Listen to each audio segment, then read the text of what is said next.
नमस्कार दोस्तों, स्वागत है आप सभी साथियों का स्मार्ट स्टडी यूट्यूब चैनल पर। तो साथियों, आप सभी को जिस क्लास की तलाश थी वो क्लास लेकर आ चुके हैं। अगर आपका भी पेपर 14 नवंबर, 15 नवंबर, 16 नवंबर, 17 नवंबर, उसके बाद फिर 20, 21 इसी तरह करके 30 नवंबर तक है। उसके बाद फिर 1, 2 और 3 दिसंबर को आपका पेपर है। तो साथियों, हो जाइए तैयार। आज इस क्लास में टॉप 100 जीके जीएस के क्वेश्चंस करवाएंगे। ये वो क्वेश्चन है जो आपको आपके पेपर में देखने को मिलेंगे।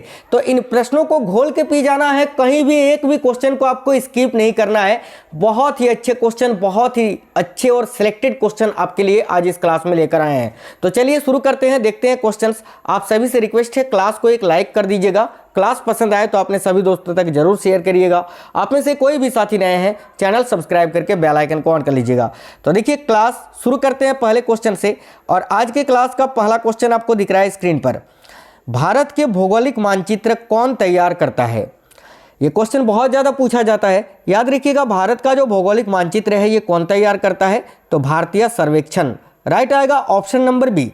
साथियों, क्लास आपको बिल्कुल सुपर फास्ट करवाएंगे।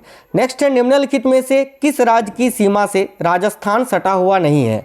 यानी इनमें से वो कौन सा राज्य का सीमा है जिससे राजस्थान सटा हुआ नहीं है? तो देखिए, राजस्थान की जो सीमा है साथियों, गुजरात से लगती है, हरियाणा से भी लगती है और उत्तर प्रदेश से भी लगती है, लेकिन महाराष्ट्र से नहीं लगती है। तो इसका करेक्ट होगा option number B, Maharashtra. Ganga के मैदान की पुरानी कछारी मिट्टी क्या कहलाती है? तो ध्यान से देखिए, गंगा के मैदान की जो सबसे पुरानी कछारी मिट्टी होती है उसको किस नाम से जानते हैं? तो याद रखिएगा, बांगर के नाम से, ऑप्शन नंबर ए। और साथियों, नई मिट्टी को जो है वो याद रखिएगा, जो नई मिट्टी होती है, माफ करना, बांगर में बोल रहा हूँ और यहाँ ऑप्शन नंबर ए पे क्लिक कर रहा हूँ। देखो, बांगर के नाम से जाना जाता है और जो नई जलोढ़ मिट्टी होती है उसको खादर के नाम से जानते हैं। यह भी आपको यहाँ याद रखना है, ठीक है। तो इसका राइट आंसर हो जाएगा ऑप्शन नंबर बी, बांगर। नेक्स्ट क्वेश्चन है, महात्मा गांधी जल विद्युत परियोजना कहाँ स्थित है? तो ध्यान से देखिए, महात्मा गांधी जल विद्युत परियोजना जो है ये साथियों कर्नाटका में स्थित है, शरावती नदी पर। राइट आएगा ऑप्शन नंबर सी। इसको गरसोप्पा जलप्रपात के नाम से भी जानते हैं, जो कि भारत का सबसे ऊंचा जलप्रपात है। नेक्स्ट है, निम्नलिखित में से कौन ऊर्जा का परंपरागत स्रोत नहीं है? यानी गैर परंपरागत आपको बताना है। तो देखिए, प्राकृतिक गैस, कोयला और खनिज तेल, ये सभी साथियों ऊर्जा का जो है ना, ये परंपरागत स्रोत है, लेकिन आपको बताना है कौन सा परंपरागत स्रोत नहीं है। तो इसका राइट आंसर हो जाएगा ऑप्शन नंबर डी, भूतापीय ऊर्जा, क्योंकि ये गैर परंपरागत स्रोत है।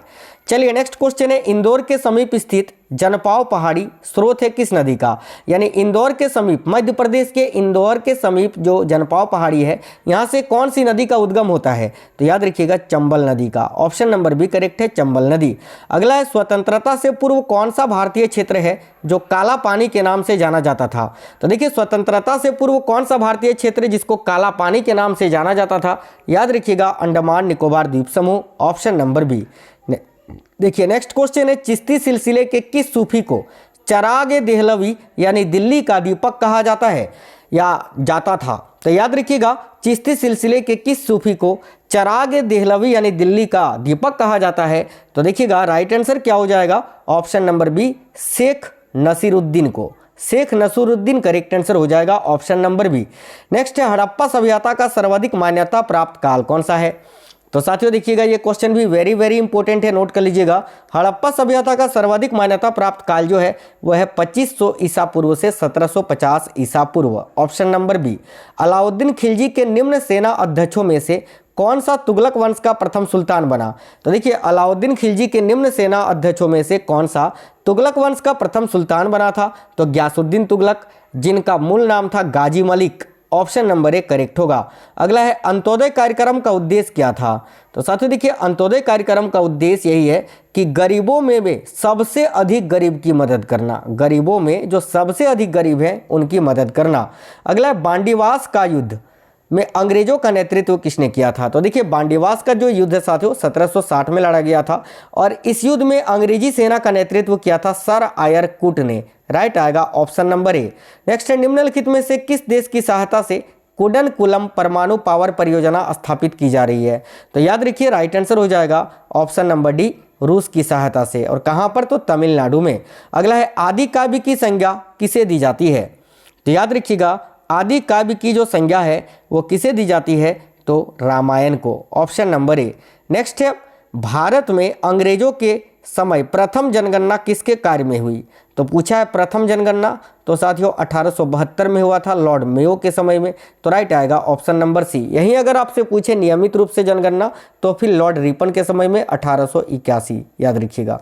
नेक्स्ट क्वेश्चन है भारतीय संविधान के किस अनुच्छेद में संवैधानिक उपचारों का अधिकार दिया गया है? बहुत ज़्यादा पूछा जाता है ये क्वेश्चन, तो याद रखिएगा राइट आंसर होगा अनुच्छेद 32 में, आर्टिकल 32। नेक्स्ट है मुस्लिम लीग ने मुक्ति दिवस कब मनाया था? तो साथियों देखिए मुस्लिम लीग ने मुक्ति दिवस कब मनाया था? तो 1939 में, 1939, ऑप्शन नंबर ए। विश्व में कोयला उत्पादन में अग्रणी देश कौन सा है? तो देखिए विश्व में कोयला उत्पादन में सबसे आगे कौन सा देश है साथियों? याद रखिएगा चीन, ऑप्शन नंबर ए। अगला है सैयद बंधुओं का पतन किसके समय में हुआ था? तो सैयद बंधुओं का पतन किसके समय में हुआ था? तो मुगल शासक मोहम्मद शाह के समय में, मोहम्मद शाह जिनको रंगीला बादशाह कहा जाता था। अगला है भारतीय संविधान में संघवाद किस देश से लिया गया है? यानी भारतीय संविधान में संघीय व्यवस्था को किस देश से लिया गया है? याद रखिएगा कनाडा से, ऑप्शन नंबर डी। भारतीय राष्ट्रीय कांग्रेस की अध्यक्षता किसने की थी? इनमें से भारतीय राष्ट्रीय कांग्रेस की अध्यक्षता किसने की थी? तो दादा भाई नौरोजी ने, ऑप्शन नंबर सी। बाकी इनमें से किसी ने भी जो है कांग्रेस की अध्यक्षता नहीं की थी। हड़प्पा सभ्यता के संपूर्ण क्षेत्र का आकार किस प्रकार था? तो साथियों ये भी क्वेश्चन काफी इंपॉर्टेंट है, याद रखिएगा त्रिभुजाकार, ऑप्शन नंबर सी। नेक्स्ट है मगध की प्रथम राजधानी कहाँ थी? तो देखिए मगध साम्राज्य की प्रथम राजधानी गिरिब्रज में थी, या राजगिरी आप बोल सकते हैं। किस सूफी संत को महबूब इलाही यानी अल्लाह के प्रिय कहा जाता है? तो देखिए राइट आंसर होगा शेख निजामुद्दीन औलिया को, ऑप्शन नंबर ए। अगला है हरित सूचकांक किसके द्वारा विकसित किया गया था? तो ध्यान से देखिएगा हरित सूचकांक किसके द्वारा विकसित किया गया था? तो साथियों संयुक्त राष्ट्र पर्यावरण कार्यक्रम के द्वारा, याद रखिएगा option number B correct answer हो जाएगा, ठीक है, यूएनडीपी के द्वारा। अगला है ब्रह्मांड ग्रंथों में सर्वाधिक प्राचीन कौन सा है? तो ब्रह्मांड ग्रंथों में सर्वाधिक प्राचीन जो ग्रंथ है वह शतपथ ब्रह्मांड, ऑप्शन नंबर बी। नेक्स्ट है दास्तान अमीर हमजा का चित्रांकन किसके द्वारा किया गया? तो देखिए दास्तान अमीर हमजा का चित्रांकन किसने किया था? तो याद रखिए अब्दुल समद ने, ऑप्शन नंबर ए करेक्ट होगा। निवेश की दृष्टि से भारतीय अर्थव्यवस्था का निम्नलिखित में से सबसे बड़ा उद्योग कौन सा है? तो साथियों निवेश की दृष्टि से भारतीय अर्थव्यवस्था का निम्नलिखित में से सबसे बड़ा उद्योग कौन सा है? तो लौह इस्पात, याद रखिए ऑप्शन नंबर सी। अगला है मामल्लपुरम के मंडप मंदिरों एवं रथ मंदिरों यानी सप्त पैगोडा का निर्माण किसने कराया था? तो सप्त पैगोडा का निर्माण साथियों नरसिम्हा वर्मन प्रथम मामल्ल ने कराया था, ऑप्शन नंबर बी करेक्ट हो जाएगा। शेरशाहकालीन प्रशासन में कानूनगो का काम क्या था? तो शेरशाह सूरी के प्रशासन में जो कानूनगो होते थे इनका काम क्या था? तो याद रखिएगा देखिए भूमि संबंधी रिकॉर्डों को रखना और भू राजस्व वसूलना, ऑप्शन नंबर सी 1 और 2 दोनों करेक्ट आंसर हो जाएगा। नेक्स्ट है चालुक्य राजा पुलकेशिन द्वितीय को किसने पराजित किया था? यह भी क्वेश्चन बहुत ज्यादा इंपॉर्टेंट है, याद रखिए चालुक्य राजा पुलकेशिन द्वितीय को नरसिम्हा वर्मन प्रथम ने पराजित किया था, option number B right answer होगा। इलाहाबाद की द्वितीय संधि 16 अगस्त 1765 में किनके बीच हुई थी? तो देखिए इलाहाबाद की द्वितीय संधि ये सिराजुद्दौला और रॉबर्ट क्लाइव के बीच में हुई थी, option number B right answer होगा। संविधान सभा के चुने हुए स्थायी अध्यक्ष कौन थे? तो देखिए संविधान सभा द्वारा चुने गए स्थायी अध्यक्ष कौन थे? तो राइट आंसर होगा डॉक्टर राजेंद्र प्रसाद, और अस्थायी अध्यक्ष थे डॉक्टर सच्चिदानंद सिन्हा। अगला क्वेश्चन है निम्नलिखित में से कौन सा भारत का एक प्राइवेट बैंक है? तो देखिए इनमें से कौन सा एक भारत का प्राइवेट बैंक है? तो साथियों option number C South Indian Bank. Next है संविधान की निम्नलिखित अनुसूचियों में से कौन सी दल बदल विरोधी कानून से संबंधित है? तो देखिए राइट आंसर होगा साथियों, याद रखिए ऑप्शन नंबर बी 10वीं अनुसूची। अगला क्वेश्चन है क्लाइव यानी रॉबर्ट क्लाइव को बंगाल का गवर्नर कब बनाया गया था? तो देखिए राइट आंसर होगा 1758 ईस्वी में, ऑप्शन नंबर सी। उड़ीसा नरेश प्रताप रुद्र किस वैष्णव संत का शिष्य था? ध्यान से देखिएगा उड़ीसा नरेश प्रताप रुद्र किस वैष्णव संत का शिष्य था? तो राइट है साथियों चैतन्य का, ऑप्शन नंबर ए करेक्ट होगा चैतन्य। अगला है संरचनात्मक बेरोजगारी का कारण क्या है? तो याद रखिएगा संरचनात्मक बेरोजगारी का कारण है अपर्याप्त उत्पादन क्षमता, ऑप्शन नंबर डी। अगला है ब्रिटिशों ने भारत में सूरत में अपनी पहली फैक्ट्री स्थापित करने की अनुमति निम्नलिखित में से किससे प्राप्त की थी? तो याद रखिएगा साथियों जहांगीर से, option number B right answer होगा। अगला क्वेश्चन है प्राचीन भारत का वह प्रसिद्ध शासक जिसने अपने जीवन के अंतिम दिनों में जैन धर्म को अपनाया था? तो राइट आएगा ऑप्शन नंबर ए चंद्रगुप्त मौर्य। गांधी का चंपारण सत्याग्रह किससे जुड़ा है? तो देखिए 1917 में गांधी जी ने बिहार के चंपारण में चंपारण सत्याग्रह किया था, ठीक है। और याद रखिएगा ये किससे जुड़ा है? तो तीन कठिया से। ऑप्शन नंबर बी करेक्ट होगा, तीन कठिया। भूदान आंदोलन किसने प्रारंभ किया था? बहुत इंपॉर्टेंट क्वेश्चन।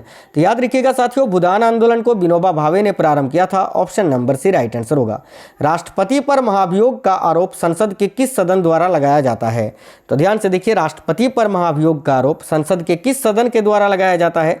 तो याद रखिएगा लोकसभा और राज्यसभा दोनों के द्वारा, यानी संसद के किसी भी सदन के द्वारा। Option number C. किस सुल्तान ने 24 कष्टदायक करों के स्थान पर केवल 4 ही कर लगाया था? तो राइट है option number C Firoz Shah Tughlaq ने। हितोपदेश के लेखक कौन है?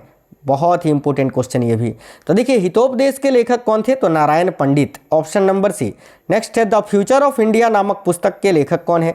तो याद रखिएगा द फ्यूचर ऑफ इंडिया नामक पुस्तक के लेखक कौन है साथियों? तो बिमल जालान। ऑप्शन नंबर ए। नेक्स्ट है ड्रेन का सिद्धांत किसने प्रतिपादित किया था? तो याद रखिएगा ड्रेन का सिद्धांत दादा भाई नौरोजी ने प्रतिपादित किया था। Option number B. निम्नलिखित में से कौन मोहनजोदड़ो की सबसे बड़ी इमारत मानी जाती है?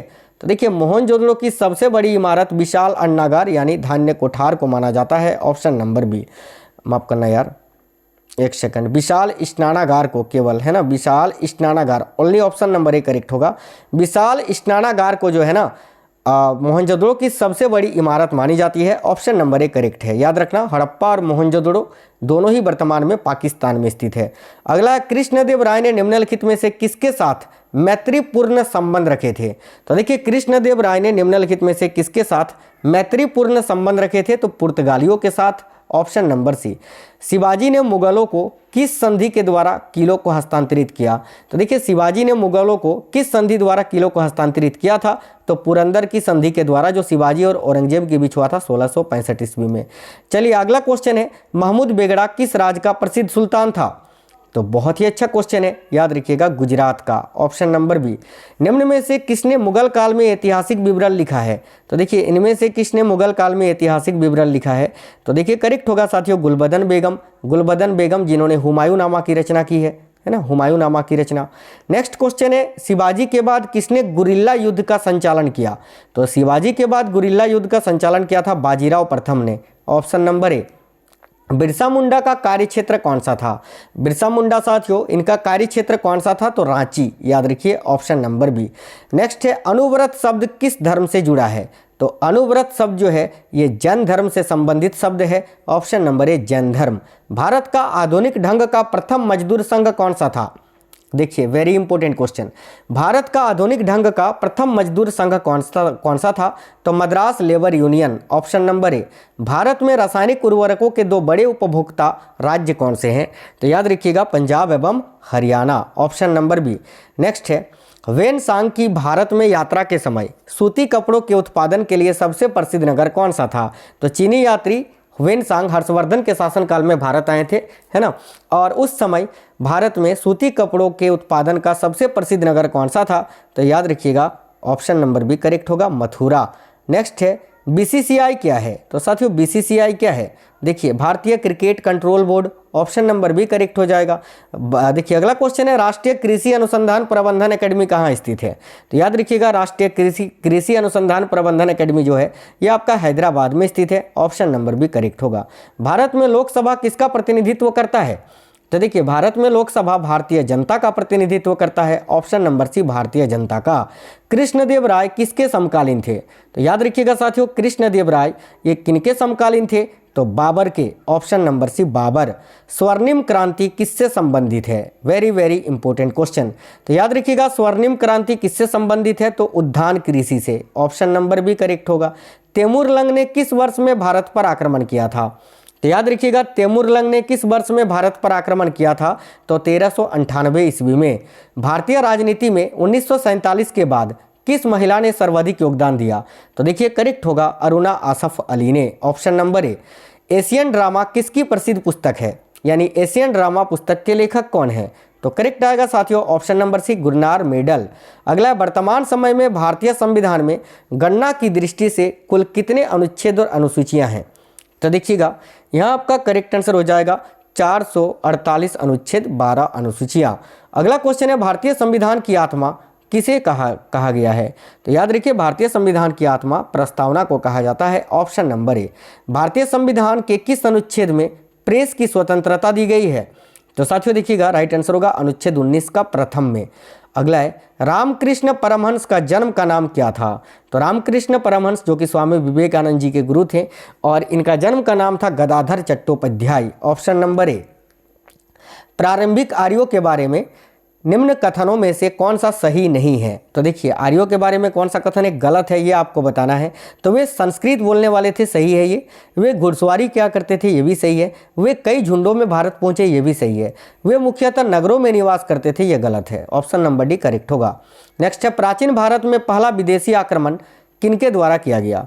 तो साथियों देखिए, प्राचीन भारत में पहला विदेशी आक्रमण जो है ईरानियों के द्वारा किया गया था। ऑप्शन नंबर ए करेक्ट होगा। गौतम बुद्ध का गुरु कौन था? इसका आंसर आप लोग कमेंट बॉक्स में बताएंगे, इसका आंसर जो है मैं आपको नहीं बताऊंगा। चलिए, गौतम बुद्ध का गुरु पाणिनि, आलर कलाम, कपिल, पतंजलि, इनमें से कोई एक थे। आपको कमेंट बॉक्स में इसका आंसर कमेंट करना है, सभी लोग कर दीजिए। नेक्स्ट क्वेश्चन है, IR-20 किस चीज़ की अधिक पैदावार देने वाली किस्म है? तो साथियों, IR-20 जो है ये चावल की अधिक पैदावार देने वाली एक किस्म है, याद रखिएगा, चावल का। अगला क्वेश्चन है, राधा स्वामी सत्संग के संस्थापक कौन थे? तो देखिए, राधा स्वामी सत्संग के संस्थापक थे शिव दयाल साहब। Option number B. नेक्स्ट है, योजना पत्रिका का प्रकाशन कहाँ से होता है? तो साथियों देखिएगा, योजना पत्रिका का प्रकाशन जो है ये सूचना एवं प्रसारण मंत्रालय के द्वारा होता है। तो राइट होगा ऑप्शन नंबर बी। अगला क्वेश्चन है, ब्रह्म समाज का विरोध संगठन कौन था जिसका उद्देश्य सत्य प्रथा समेत अन्य सुधारों का विरोध करना था? तो याद रखिए, राइट आंसर होगा धर्म सभा। ऑप्शन नंबर ए। चलिए आगे देखिए, शिकागो विश्व धर्म पार्लियामेंट जिसमें विवेकानंद ने भाग लिया था, इसका आयोजन कब हुआ था? तो इसका राइट आंसर होगा साथियों सितंबर 1893 में। कर संरचना संबंधी सुधारों के लिए गठित की गई समिति कौन सी थी? तो देखिए, कर संरचना संबंधी सुधारों के लिए गठित की गई जो समिति थी वह साथियों चेलैया समिति। ऑप्शन नंबर बी करेक्ट होगा। निम्नलिखित में से कौन सा स्थान पेट्रो रसायन से संबंधित है? तो देखिए, यहाँ आपका कौन सा स्थान है जो कि पेट्रो रसायन से संबंधित है? तो कोयली करेक्ट आंसर होगा साथियों। ऑप्शन नंबर सी। फिरोजाबाद किसके लिए प्रसिद्ध है? तो ध्यान से देखिए, फिरोजाबाद जो है ये कांच की चूड़ियों के लिए फेमस है। ऑप्शन नंबर सी करेक्ट होगा। संविधान के किन अनुच्छेदों में शोषण के विरुद्ध अधिकार वर्णित है? तो राइट आएगा ऑप्शन नंबर सी, अनुच्छेद 23 और 24 में। देखिए, अनुच्छेद 23 में मानव तस्करी के बारे में और 24 में बाल श्रम का निषेध बताया गया है।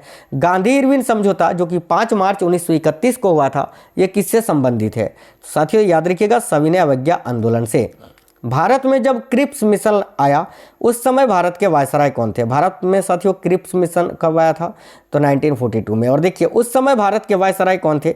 तो लॉर्ड लिनलिथगो। राइट आएगा ऑप्शन नंबर सी। अपने काल का महान संगीतज्ञ तानसेन किसके दरबार में थे? तो तानसेन ये अकबर के दरबार में थे ना। ऑप्शन नंबर सी करेक्ट होगा। भारत का सबसे बड़ा खनिज तेल क्षेत्र कौन सा है? तो याद रखिएगा, भारत का सबसे बड़ा खनिज तेल क्षेत्र है बम्बई अपतट क्षेत्र। Option number D. बुद्ध ने वैराग्य किन 4 दृश्यों के कारण बलवती हुई? यानी गौतम बुद्ध ने इनमें से किन 4 दृश्यों को देखा था जिनके कारण उनका हृदय परिवर्तन हो गया था और गृह त्याग करके चले गए थे जंगल में तपस्या करने के लिए? तो देखिएगा, एक बूढ़ा, एक रोगी, एक लाश और एक सन्यासी, इन 4 दृश्यों को देखकर गौतम बुद्ध का हृदय परिवर्तन हो गया था। उपराष्ट्रपति का निर्वाचन कैसे होता है? तो देखिए, उपराष्ट्रपति का जो निर्वाचन है ये साथियों अप्रत्यक्ष रूप से होता है और उपराष्ट्रपति पद का उल्लेख संविधान के अनुच्छेद 63 में बताया गया है, 63 में, याद रखिएगा। कार्ल मार्क्स निम्नलिखित में से किस देश के थे? तो देखिए, कार्ल मार्क्स जो हैं ये किस देश के थे? इन्होंने प्रसिद्ध पुस्तक की रचना की थी जिसका नाम था दास कैपिटल, और ये जर्मनी के थे। Option number A Germany. पड़ोसी देश अफगानिस्तान में अपनी शाखा खोलने वाला भारत का प्रथम राष्ट्रीयकृत बैंक कौन सा है? तो याद रखिएगा option number D, Punjab national bank. निम्नलिखित में से किसे भारतीय अशांति के जनक के रूप में जाना जाता है? तो साथियों याद रखना, बाल गंगाधर तिलक को। Option number C. गुप्त ने किस अवधि से किस अवधि तक शासन किया था? तो देखिए, गुप्त वंश ने 319 से 500 ईस्वी तक शासन किया था साथियों, और गुप्त वंश के संस्थापक थे श्रीगुप्त। नेक्स्ट है, ब्रिटिश नागरिकों को सर्वप्रथम किस वर्ष में भारत में भूमि खरीदने एवं बसने की अनुमति मिली थी? तो याद रखना 1833 में। Option number B. भारत पर आक्रमण करने वाले किस ईरानी शासक को ईरान का नेपोलियन कहा जाता है? तो देखिएगा, भारत पर आक्रमण करने वाले किस ईरानी शासक को ईरान का नेपोलियन कहा जाता है? तो साथियों नादिर शाह को। ऑप्शन नंबर सी राइट होगा। लोकसभा सदस्य अपना त्यागपत्र किसको देते हैं? तो देखिएगा लोकसभा सदस्य अपना त्यागपत्र लोकसभा अध्यक्ष को देते हैं, राइट आएगा option number C. Next question है, गीत गोविंद के रचनाकार जयदेव किसकी सभा को अलंकृत करते थे? अब देखिए गीत गोविंद के रचनाकार हैं जयदेव, ये किसकी सभा में रहते थे? तो याद रखिए लक्ष्मण सेन के। Option number D Lakshman Sen. मौलिक अधिकारों में कौन सी बात की स्वतंत्रता नहीं है? तो देखिए मौलिक अधिकार जो कि संविधान के भाग 3 में है और साथियों अनुच्छेद 12 से 35 में। तो मौलिक अधिकार किसकी स्वतंत्रता नहीं देता है? विचार व्यक्त करने की आज़ादी देता है, शांतिपूर्वक प्रदर्शन की आज़ादी देता है, धरना देने की आज़ादी भी देता है, लेकिन हड़ताल करने की आज़ादी नहीं देता है। ऑप्शन नंबर ए करेक्ट होगा। किसे भारत का प्रथम आधुनिक व्यक्ति माना जाता है? तो देखिए भारत का आधुनिक व्यक्ति किसे माना जाता है? तो याद रखिएगा बहुत ही अच्छा क्वेश्चन है, राजा राममोहन राय जी को। Option number C. संविधान सभा के अस्थायी अध्यक्ष कौन थे? तो देखिए संविधान सभा के अस्थायी अध्यक्ष थे doctor Sachchidanand Sinha. Option number C. अंतिम क्वेश्चन है, किसने चौसा की लड़ाई में हुमायूं को पराजित किया था 1539 में? तो देखिए राइट आंसर होगा शेरशाह सूरी ने। ऑप्शन नंबर ए। साथियों बिल्कुल सुपर फास्ट क्लास करवाए हैं ताकि आपका समय बचे। बहुत ही कम समय में आपको पूरे 100 क्वेश्चन आपको करा दिए इस क्लास में। अब क्लास कैसा लगा है आप हमें कमेंट बॉक्स में बताना। साथियों क्लास बहुत मेहनत लगती है आपके लिए, क्वेश्चन सेलेक्ट करना फिर क्लासेस करवाना, तो क्लास को जरूर अपने सभी दोस्तों तक शेयर करिए और क्लास को लाइक जरूर कर देना। आप में से कोई भी नए हैं चैनल सब्सक्राइब करके बेल आइकन को ऑन कर लीजिएगा, क्योंकि दिल्ली पुलिस कांस्टेबल का हर एक दिन का हर एक शिफ्ट का मैं पेपर एनालिसिस भी आपको कराऊंगा। चलिए तो मिलते हैं नेक्स्ट क्लास में, तब तक के लिए जय हिंद साथियों, वंदे मातरम।